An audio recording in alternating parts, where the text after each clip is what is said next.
10ஆம் வகுப்பின் பாடம் 1 கூட்டுத்தொடர்கள் தொடர்கின்றன. இந்த கிளாஸில் ஒரு கூட்டுத்தொடரின் இயற்கணிதம் பற்றி இன்னும் சற்று ஆழமாக புரிந்து கொள்வோம். கூட்டுத்தொடர்களின் இயற்கணிதம். ஒரு கூட்டுத்தொடரின் இயற்கணிதத்தை பற்றி புரிந்து கொள்ள ஒரு கூட்டுத்தொடரை எடுத்துக்கொள்வோம்.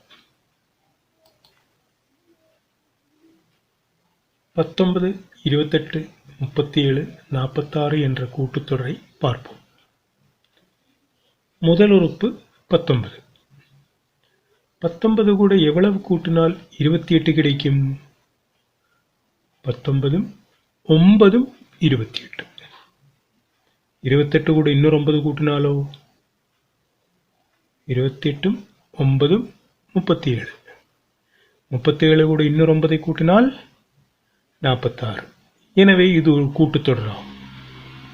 இதன் முதல் உறுப்பு 19, பொது வித்தியாசம் 9 ஆகும். இதன் முதல் உறுப்பான 19ஐ நாம் படித்த முறைப்படி எப்படி எழுதலாம்? 9 பெருக்கல் 0 பிளஸ் 19. இரண்டாவது உறுப்பான 28ஐயோ இரண்டாவது உறுப்பு கிடைப்பதற்கு 9ஐ 1ஆல் பெருக்க வேண்டும். 9 பெருக்கல் 1 பிளஸ் 19. மூன்றாவது உறுப்பான x3 9 பெருக்கல் 2 பிளஸ் 19. நாலாவது உறுப்பு கிடைப்பதற்கு என்ன வழி? 9ஐ நாலாவது உறுப்பு கிடைப்பதற்கு 3ஆல் பெருக்க வேண்டும். 9 பெருக்கல் 3 பிளஸ் 19. எனவே இந்த கூட்டுத்தொடரின் இயற்கணித வடிவம் என்பது இந்த இடமான 1, 2, 3, 4 என்ற எண்ணின் இடத்தில் n என்ற எழுத்தை வைத்துக் கொள்ள வேண்டும். அதாவது xn. இங்கு முதல் உறுப்பு கிடைப்பதற்கு பொது வித்தியாசமான 9ஐ 0ஆல் பெருக்கினோம். இரண்டாவது உறுப்பு கிடைப்பதற்கு பொது வித்தியாசமான 9ஐ 1ஆல் பெருக்கினோம். மூன்றாவது உறுப்புக்கு 9ஐ 2ஆல் பெருக்கினோம். நாலாவது உறுப்புக்கு 9ஐ 3ஆல் பெருக்கினோம். இப்படியே தொடர்ந்தால் xn கிடைப்பதற்கு 9ஐ எத்தனையால் பெருக்க வேண்டும்? 1வது இடத்துல 0ஆல் பெருக்கணும். 2வது கிடைப்பதற்கு 1ஆல் பெருக்கணும். 3வது உறுப்பு கிடைப்பதற்கு 2ஆல் பெருக்கணும். எனவே n-ஆம் இடத்தில் உள்ள உறுப்பை கண்டுபிடிப்பதற்கு 9ஐ n-1ஆல் பெருக்க வேண்டும். அது கூட எவ்வளவு கூட்டணும்? முதல் உறுப்பான 19ஐ கூட்ட வேண்டும். அப்போது 9 பெருக்கல் n-1 கூட்டல் 19. இதை விரிவாக்கம் பண்ணும் பொழுது 9ஐ முதலில் n-ஆல் பெருக்க வேண்டும். மறுபடி 9ஐ -1ஆல் பெருக்க வேண்டும். 9ஐ n-ஆல் பெருக்கினால் 9n, 9ஐ -1ஆல் பெருக்கினால் -9. அப்போது 9n -9 பிளஸ் 19. இதில் -9 பிளஸ் 19 எண்களாகும். எனவே இதை சற்று சுருக்கி -9 பிளஸ் 19 என்பது 19 -9ற்கு சமம் என்பதால் 9n பிளஸ் 10 என்று எழுதலாம். இதுதான் இந்த கூட்டுத்தொடரின் இயற்கணித வடிவமாகும். இந்த இயற்கணித வடிவத்தை நன்கு கவனியுங்கள். n-இன் குணகமான 9 என்பது இந்த கூட்டுத்தொடரின் பொது வித்தியாசமாகும். இரண்டாவது நமக்கு கிடைத்த இந்த 10 என்ற எண்ணோ பாருங்கள், முதல் உறுப்பு 19, பொது வித்தியாசம் 9. அந்த -9ஐயும் 19ஐயும் கூட்டித்தான் நமக்கு இந்த 10 கிடைத்தது. அதாவது முதல் உறுப்பிலிருந்து பொது வித்தியாசமான 9ஐ கழித்திருக்கிறோம். அதாவது இந்த 10 என்பது முதல் உறுப்புக்கு முன்னாடி ஒரு உறுப்பு இருந்திருந்தால், முதல் உறுப்பான 19க்கு முன்னால் இன்னொரு உறுப்பு இருந்திருந்தால் அதுவே இந்த 10 ஆகும் என்பது குறிப்பிடத்தக்க ஒரு காரியமாகும். இது ஒரு கூட்டுத்தொடரின் இயற்கணிதம் கண்டுபிடிப்பதற்கு மிக எளிமையான வழியாகும்.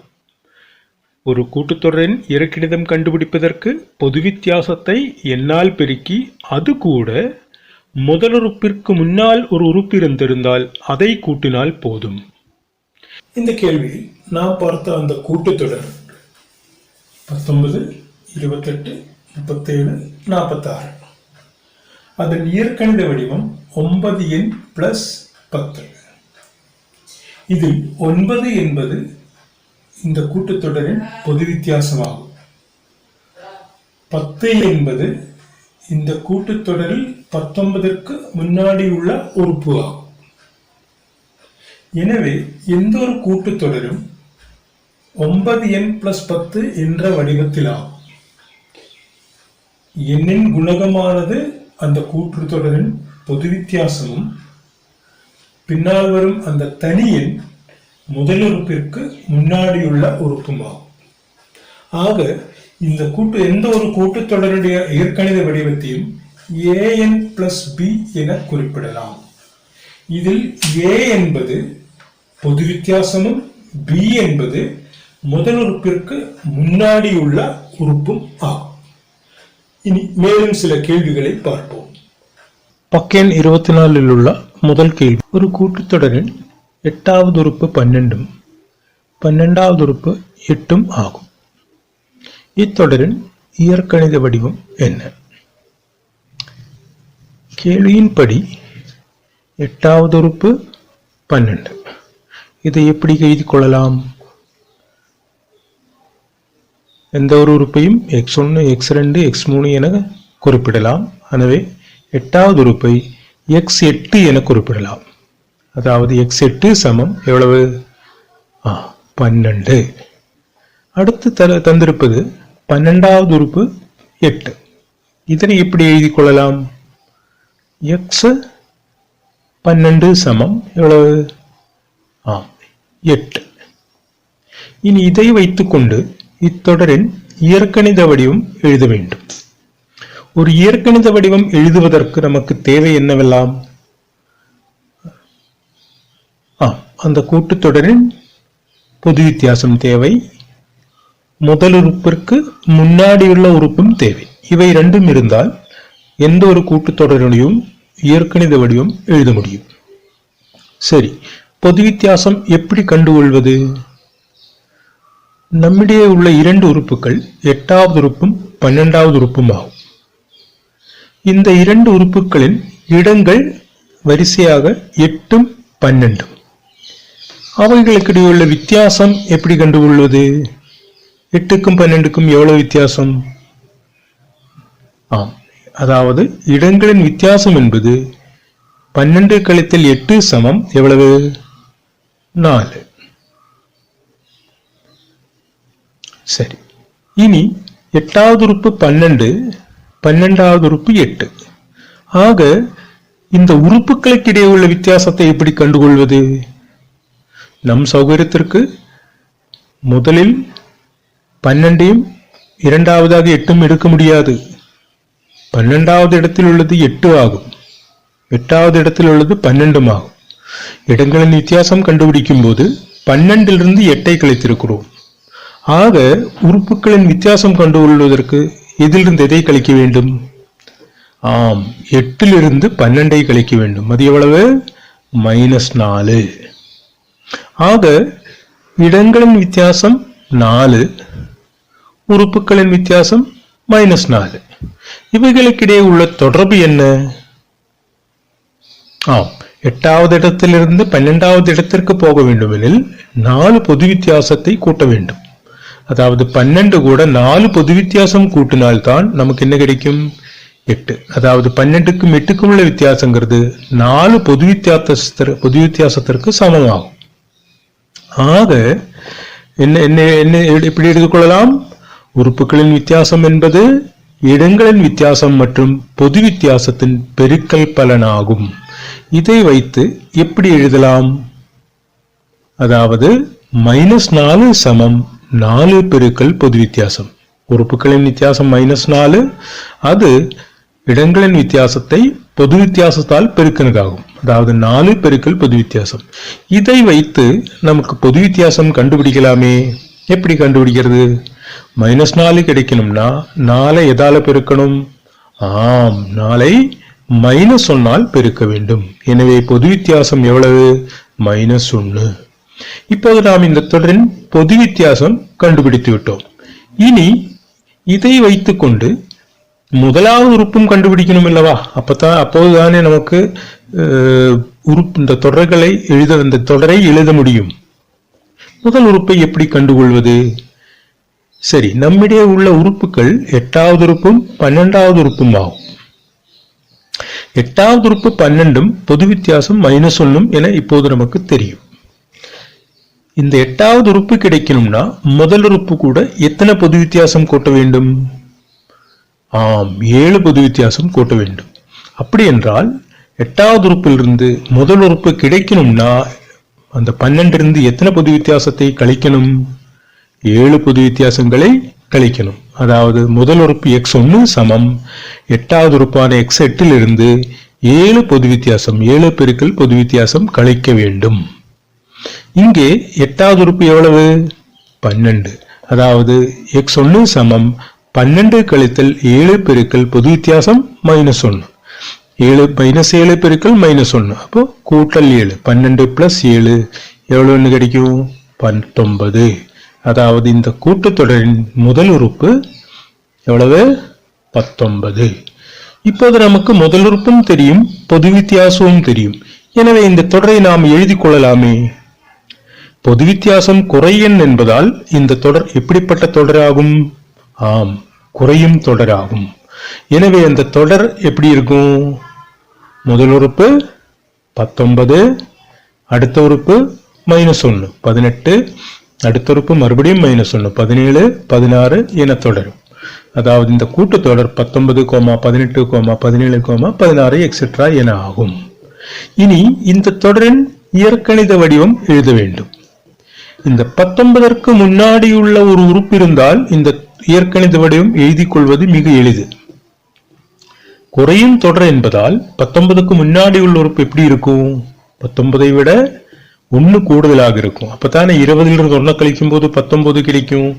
அதாவது 19ற்கு முன்னாடி உள்ள உறுப்பு இது 20. இப்போது நமக்கு இந்த கூட்டுத்தொடரின் இயற்கணித வடிவம் எழுதி கொள்ளலாமே. இயற்கணித வடிவம் கிடைக்கணும்னா என்ன செய்யணும்? பொது வித்தியாசத்தை எண்ணால பெருக்கி அது கூட இந்த முதல் உறுப்புக்கு முன்னாடி உள்ள உறுப்பை கூட்ட வேண்டும். அதாவது என்னால பெருக்கி எதை கூட்ட வேணும்? பொது வித்தியாசத்தை எண்ணால பெருக்கி அது கூட முதல் உறுப்பிற்கு முன்னாடி உள்ள உறுப்பை கூட்ட வேண்டும். அதாவது -1 பெருக்கல் n பிளஸ் 20. அப்போ -1 பெருக்கல் n -n. அப்போ -n பிளஸ் 20. இதுவே இந்த கூட்டுத்தொடரின் இயற்கணித வடிவமாகும். இனி அடுத்த கேள்வியான பறவை கணக்கை பார்க்கலாம். பறவை சொல்கிறது, நாங்களும் எங்களில் பாதியும் அதில் பாதியும் ஒன்றும் சேர்ந்தால் ஓர் எண்ணல் எண்ணாகும். பறவைகளின் எண்ணிக்கையாக வருகின்ற எண்களை ஏறுவரிசையில் எழுதவும். எண்ணிக்கையில் இதன் ஒவ்வொரு எண்ணை எழுதும் போதும் பறவை சொன்ன தொகையையும் வரிசையாக எழுதவும். இந்த இரு தொடர்களின் இயற்கணித வடிவத்தை கண்டுபிடிக்கவும். அப்போது நமக்கு பறவைகளின் எண்ணிக்கையை கண்டுபிடிக்க வேண்டும். இந்த எண்ணிக்கை தெரியாது என்பதால் அதனை x என எடுத்துக்கொள்ளலாம். அதாவது பறவைகளின் எண்ணிக்கை x என எடுத்தால் நாங்களும் எங்கள் அளவும், அப்போது x-ஐயும் கூட்ட வேண்டும். எங்களில் பாதியும் x-இன் பாதி, அதாவது x/2, அதில் பாதியும் x/2 பாதி x/4, மறுபடி ஒன்னையும் சேர்ந்து ஒன்னையும் கூட்டினால் அது ஒரு எண்ணாக இருக்க வேண்டும். அதாவது x plus x/2 plus x/4 plus 1 ஒரு எண்ணல் எண் ஆக வேண்டும். இதை சற்று சுருக்கும் பொழுது 11x/4 + 1 என்று கிடைக்கும். இது ஒரு எண்ணல் எண் ஆக வேண்டும். இதுல 1 எண்ணல் எண் தான் ஏற்கனவே.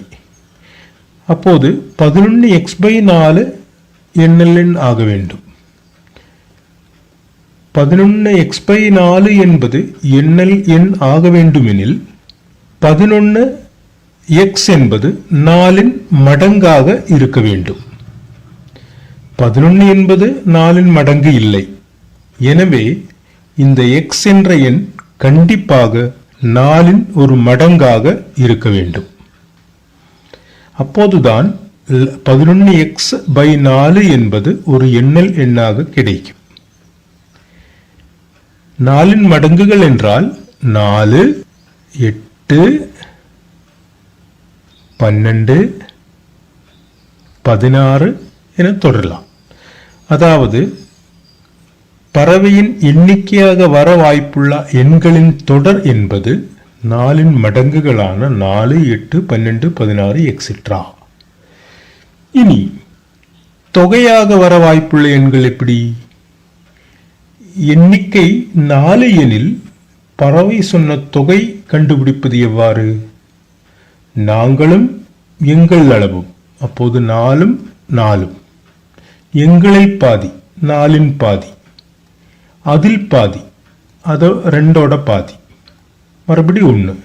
அதாவது 4 + 4 + 4 பாதி 2 + 2 பாதி 1 + 1. இது சேர்ந்தால் ஒரு எண்ணல் எண்ணாக இருக்க வேண்டும் என்று சொல்லுகிறது. அதாவது 4 + 4 + 2 + 1 + 1 எவ்வளவு என்று கிடைக்கும்? 12. அடுத்தது பறவைகளின் எண்ணிக்கை 8 எனில் அந்த தொகை எவ்வளவாக இருக்கணும்? 8 8 16, 8 பாதி 4, 16 4 20, 4 பாதி 2, 20 2 22, மறுபடி 1ஐயும் கூட்ட வேண்டும். அப்போது 23. 8 + 8 + 4 + 2 + 1 = 23. பறவைகளின் எண்ணிக்கை 12 எனில்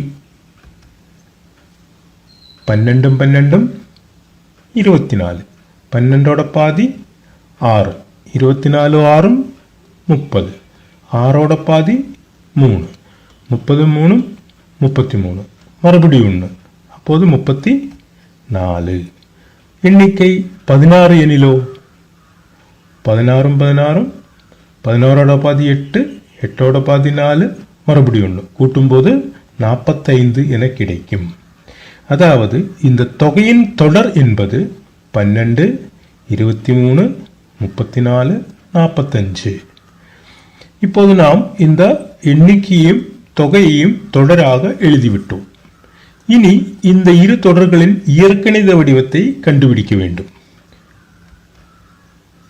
எண்ணிக்கையின் தொடர் பாருங்கள், 4, 8, 12, 16. இதன் இயற்கணித வடிவம் என்ன? இது 4 மடங்குகள் அல்லவா? அப்போது முதலில் வருவது 4 × 1, இரண்டாவது வருது 4 × 2, மூன்றாவது உள்ளது 4 × 3, நான்காவது உள்ளது 4 × 4.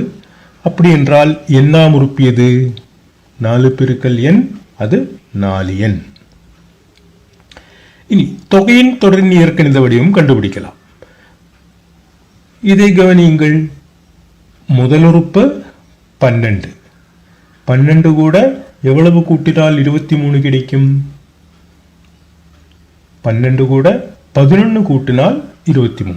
23 கூட 11 கூட்டினால் 34. 34 கூட 11 கூட்டினால் 45. எனவே இந்த கூட்டுத்தொடரின் பொது வித்தியாசம் எவ்வளவு? அது 11 ஆகும். எனவே இந்த கூட்டுத்தொடரின் முதல் உறுப்பு 12. இதன் இயற்கணித வடிவம் எழுத வேண்டுமெனில் பொது வித்தியாசத்தை எண்ணால் பெருக்கி அது கூட முதல் உறுப்புக்கு முன்னால் உள்ள உறுப்பை கூட்ட வேண்டும். அப்போது முதல் உறுப்புக்கு முன்னால் உள்ள உறுப்பு எது? 12 11 கழிக்க வேண்டும். அது 1. எனவே இந்த தொடரின் இயற்கணித வடிவம் என்பது பொது வித்தியாசத்தை எண்ணால் பெருக்க வேண்டும். 11n + 1. இதுவே இந்த கூட்டுத்தொடரின் இயற்கணித வடிவமாகும். இனி அடுத்த கேள்வியை பார்ப்போம். முதல் உறுப்பு 1/3 பொது வித்தியாசம் 1/6 உள்ள கூட்டுத்தொடரில் அனைத்து எண்ணல் எண்களும் உள்ளன என தெளிவுபடுத்தவும். இந்த கூட்டுத்தொடரின் முதல் உறுப்பு 1/3 பொது வித்தியாசம் 1/6. எனவே முதல் உறுப்பிற்கு முன்னால் உள்ள உறுப்பு என்பது 1/3 - 1/6. இவ்விரண்டு எண்களும் பின்ன வடிவத்திலாகும். இவற்றின் பகுதியில் 3ம் 6ம் உள்ளது. இவை இரண்டும் சமம் இல்லை என்பதால் அதை சமமாக்கிக் கொள்ளலாம். அதாவது 1/3 தொகுதியும் பகுதியும் 2ஆல் பெருக்கினால் அது 2/6 என கிடைக்கும். எனவே இதோட பகுதிகள் இரண்டும் சமமாக மாறும். பகுதிகள் சமம் என்பதால் அதை பொதுவாக எடுத்துக்கொள்ளலாம். 6ஐ பொதுவாக எடுத்துக்கொண்டால் தொகுதி 2 - 1. 2 - 1 என்பது 1. எனவே முதல் உறுப்பிற்கு முன்னால் உள்ள உறுப்பு 1/6 ஆகும். இனி இந்த கூட்டுத்தொடரின் இயற்கணித வடிவம் எழுதி கொள்ளலாம். இயற்கணித வடிவம் என்றால் பொது வித்தியாசத்தை எண்ணால் பெருக்கி அது கூட முதல் உறுப்புக்கு முன்னால் உள்ள உறுப்பை கூட்ட வேண்டும். ஆக இந்த கூட்டுத்தொடரின் இயற்கணித வடிவம் என்பது 1/6n + 1/6. இதை சற்று சுருக்கினால் பகுதியில் இரண்டு இடத்திலும் 6 உள்ளது என்பதால் அதை பொதுவாக எடுத்துக்கொண்டு 1n n + 1 n + 1/6 என எழுதலாம். இந்த இயற்கணித வடிவத்தில் நாம் n என்ற இடத்தில் 1 2 3 4 என்ற எண்களை வைத்துக் கொள்ளலாம். அப்போது இந்த தொடரின் ஒவ்வொரு உறுப்புகளும் கிடைக்கும். n + 1 மதிப்பு 6 மடங்குகளாக வரும் பொழுது அது 6/6 12/6 18/6 என மாறிக்கொள்ளும். 6/6 என்பது 1, 12/6 என்பது 2, 18/6 என்பது 3. அதாவது n + 1 மதிப்பு 6 மடங்குகளான 6, 12, 18, 24 என வரும்போது தொடரின் உறுப்புகள் 1, 2, 3, 4 என அனைத்து எண்ணல் எண்களும் இதில் இருக்கும். இனி அடுத்த கேள்வியை பார்ப்போம். முதல் உறுப்பு 1/3 பொது வித்தியாசம் 2/3 உள்ள கூட்டுத்தொடரில் எல்லா ஒற்றை எண்களும் உள்ளன என்றும் இரட்டை எண் ஒன்று கூட இல்லை எனவும் தெளிவுபடுத்தும். இந்த கூட்டுத்தொடரின் முதல் உறுப்பு 1/3 பொது வித்தியாசம் 2/3. இனி இந்த கூட்டுத்தொடரின் இயற்கணித வடிவம் எழுத வேண்டுமெனில் பொது வித்தியாசம் கொடுக்கப்பட்டிருக்கு. இனி முதல் உறுப்பிற்கு முன்னால் உள்ள உறுப்பை கண்டுபிடிக்க வேண்டும். முதல் உறுப்புக்கு முன்னால் உள்ள உறுப்பை கண்டுபிடிப்பதற்காக முதல் உறுப்பான 1/3 பொது வித்தியாசமான 2/3 கழிக்க வேண்டும். அதாவது 1/3 கழித்தல் 2/3. பகுதியில் ரெண்டும் 3 ஆகியிருக்கு. பொதுவாக எடுத்துக்கொள்ளலாம். 1 - 2 -1, அதாவது -1/3. இதுவே முதல் உறுப்புக்கு முன்னால் உள்ள உறுப்பு. இனி இயற்கணித வடிவம் எழுதி கொள்ளலாம். பொது வித்தியாசத்தை எண்ணால் பெருக்க வேண்டும். அதாவது 2/3 பெருக்கல் n. அது கூட முதல் உறுப்புக்கு முன்னால் உள்ள உறுப்பை கூட்ட வேண்டும். -1/3 கூட்ட வேண்டும். அதாவது 2/3n -1/3. இதை சற்று சுருக்கி பகுதிகள் பொதுவாக எடுத்து 2n - 1/3 என எழுதலாம். இதுவே இந்த கூட்டுத்தொடரின் இயற்கணித வடிவமாகும். இந்த இயற்கணித வடிவத்தில் எண்ணின் மதிப்புகள் 1, 2, 3, 4 என கொடுக்கும் பொழுது இந்த தொடரின் ஒவ்வொரு உறுப்புகளாக கிடைக்கும். இதில் இந்த 2n - 1 என்பதற்கு ஒரு முக்கியத்துவம் உள்ளது. இந்த எண்ணின் மதிப்பு 1, 2, 3 என கொடுக்கும் பொழுது நமக்கு கிடைப்பது எப்போதுமே ஒரு ஒற்றை எண்ணாக இருக்கும். எடுத்துக்காட்டாக எண்ணின் மதிப்பு 1 ஆகும் பொழுது 2, 2, 2 - 1 1. அது 2 ஆகும் பொழுது 2 4 4 மைனஸ் 1 3. அது 3 ஆகும் பொழுது 2 3 6 6 மைனஸ் 1 5. ஆக 2n-1 என்பது எப்பவுமே ஒரு ஒற்றை எண்ணாகத்தான் இருக்கும். இது எப்பவும் இரட்டை எண்ணாக வாய்ப்பே இல்லை. எனவே இந்த கூட்டுத்தொடரில் உள்ள அனைத்து உறுப்புகளும் ஒற்றை எண்களாக இருக்கும்.